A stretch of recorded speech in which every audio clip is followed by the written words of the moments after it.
Alright, I tried to record this last night, but let's talk about the Super Bowl from last night. Alright, both teams, played great. Man, they allowed both teams to go at it until the final couple minutes, but we'll get to that in a second. But let's talk about this game fully and thoroughly through. First quarter, Rams up to a quick 13-3 lead. I'm looking at the Bengals. I'm like, dude, they are not looking good. 13-10. I'm like, okay, we got ourselves a bit of a contest now. Interesting. Aaron Donald, the whole first half, wasn't able to do nothing. Cooper Kupp, the whole first half, wasn't able to do nothing. You're like, okay, they're shut down.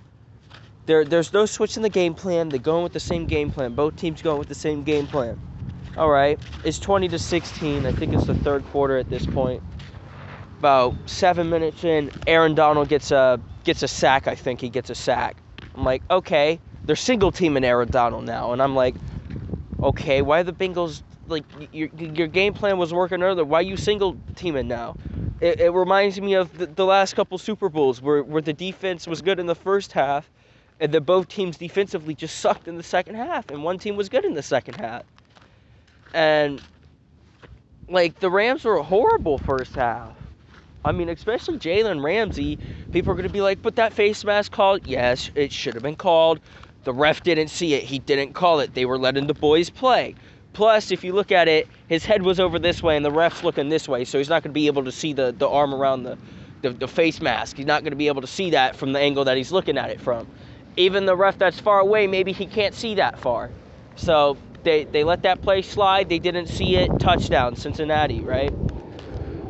Cincinnati's up at this point. And, like, I called this third quarter. Third quarter, I was like, this game's a little bit fishy. Cooper Kupp's not being involved. Cooper Kupp's being shut down. They're not passing to him. They're not looking to pass to Cooper Kupp. Right? I said, third quarter, they're going to give Cooper Kupp this ball on one drive, one singular drive. He's going to get the ball the entire drive, and they're going to give him MVP 100%. That's how it's going to happen. It's going to be a Julian Edelman type thing. That final drive for the Rams, Cooper Kupp gets the ball every single possession, and I'm just sitting there like, bro, that was more predictable than WWE posting a match between two wrestlers. My nose is running. That was so predictable. It was disgusting. Like, things are put on Vegas odds, and in the Vegas odds, they had the Rams to win. So I'm like, okay, Cooper Kupp, get down there. Cooper Kupp's getting guarded again by, what was his number, 56? I don't remember. And I'm like, oh, that's a clean play. I'm like, they throw a flag. I'm like, why are we throwing a flag? Like, that makes no sense. Like, who in their right mind throws a flag? I watched the replay, and I got two major takeaways from this game. Two major rule changes that could possibly change the league and what we could do with the league in the future. First rule change is on the T. Higgins face mask on the offense. I don't know if they allow it yet, but allow plays that are scoring plays to be reviewed. Like, you could throw a red flag on them, throw a challenge play on them, because that would have been overturned. Second one, with under 2 minutes left, because that's when the referees knew they could throw as many flags and they couldn't be challenged. That's why they weren't doing it during the game, more than likely, because they were told not to throw flags, is how this shit works. It's been like this the last couple Super Bowls.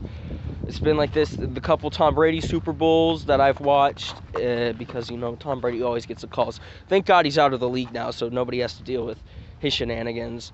This is going to be over real quick, though. Next one, I just want to point out, the second rule is when it's under 2 minutes left, allow the coaches to throw a challenge flag. Because at that point in the game, that challenge flag on that play that they got wrong would have overturned it, would have left the Rams with a possession. I mean, it's a 4th and 1, dude. All you got to do is run the ball. And basically, that's how that went. So, two major rule changes. They put those in. Hopefully, they won't do it, though. We know the NFL. They won't put it in. And the other weird thing is why Roger Goodell was there and he was up top in the boxes where the Bengals people are and the Rams people are, telling them how basically the game was going to go. And I didn't like that part. That also threw me off. But also, the Bengals head coach needs to look at, because I think it was 3rd and 1 and you had a 4th and 1. You got 2 timeouts left. You got about 40 seconds left. Run the damn ball. Run the ball. That Rams defense was not ready for a run. You run that ball right there. Other than that, it's stupid. It was a stupid Super Bowl. It was so good, but then it got ruined by those flags. Flags that shouldn't have been thrown. Like, okay, yeah, the hold one against... The only one that made sense was the hold against Eli Apple. Other than that, stupid. But hopefully they make some rule changes, and we'll see where it goes from there. Other than that, don't start the next season until you get those rule changes in.